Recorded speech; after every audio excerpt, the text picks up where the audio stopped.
Hello বন্ধুরা, good afternoon সবাইকে।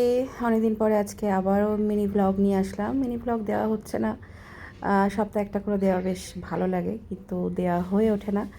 তবে আমরা চলে গেছিলাম একটা ঘরের জন্য ফার্নিচার কিনতে, 3 ডোর ওয়ার্ড্রপ কিনতে গেছিলাম। আর সেটা গেছিলাম আমরা কোথায়, লাক্সারি লিভিংয়ে।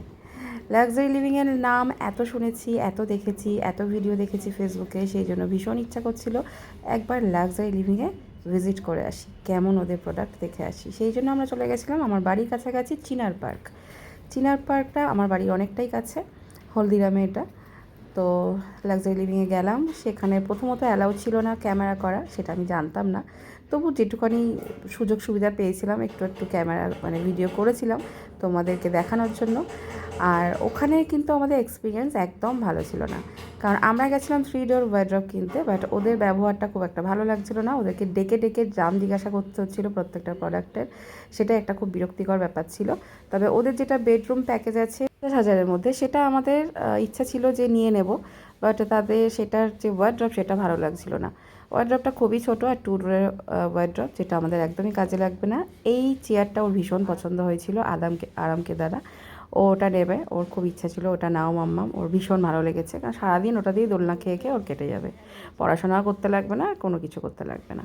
যাই হোক, আমাদের নেওয়া হয়নি শেষমেশ, কারণ পুরোপুরি ঠিক করে নিয়েছিলাম যে একটা সেট নেব, বেডরুম প্যাকেজের যে সেট থাকে, সেটটা ছিল 60,000 বা 68,000, 70,000, ওরা এরকম দাম বলছিল, বাট ওরা দাম একদম কমাতে চাইছিল না।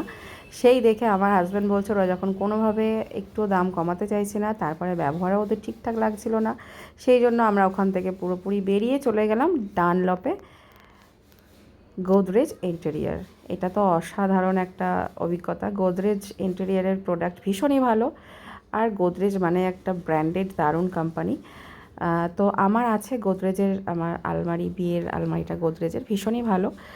আর সেই জন্যই আমরা এখান থেকে নিয়ে নিয়েছি একটা 3 ডোরের আলমারি। সেটা আমি পরে তোমাদের সাথে শেয়ার করব, কারণ ওটা এখনও আমরা ডেলিভারি পাইনি, আর পেতে এখনও সময় লাগবে। খুব সুন্দর একটা কালার অর্ডার করেছি, অবশ্যই তোমাদের সাথে পরে সেটা শেয়ার করব। আর ওদের ব্যবহার এত ফ্রেন্ডলি, এত সুন্দর ব্যবহার ওখানে স্টাফেদের, আমাদের ভীষণ ভালো লেগেছে। আর খুব ভালো অভিজ্ঞতা হয়েছে আমাদের। গোদরেজ ইন্টেরিয়ার খুব ভালো। এটা ছিল টবিন রোড, ডানলপ। তারপরে তো সাংঘাতিক বৃষ্টি শুরু হলো, আমরা গোদরেজ শোরুমেই বসেছিলাম, বেরিয়ে দেখলাম এই অবস্থা। টবিন রোডে এইভাবে জল জমে, পুরো মনে হচ্ছে সমুদ্রের জল ভেসে যাচ্ছে, এত জল জমেছিল। সামান্য বৃষ্টিতে এইভাবে জল জমে যায়, আর ওখানকার পাবলিক এইভাবে হ্যারাসমেন্ট হয়, ভীষণই বাজে অবস্থা। এখানকার যিনি নতুন দাঁড়িয়েছিলেন, সজল ঘোষ, বিজেপির পার্টি থেকে, আমি চাইব উনি যেন এই দিকটা ভালোভাবে দেখেন, কারণ এইভাবে জল জমে গেলে সত্যি মানুষের ভীষণ অসুবিধা। আমার ছেলের স্কুলটাও এইদিকে, ও সকালে যায়, গাড়িতেই যায়, তবে এইভাবে যে জল জমে সেটা আমার জানা ছিল না। খুব বাজে লাগছিল এইভাবে জল জমাটা। তো ভিডিওটা কেমন লাগলো অবশ্যই তোমরা কমেন্ট করো। Thank you.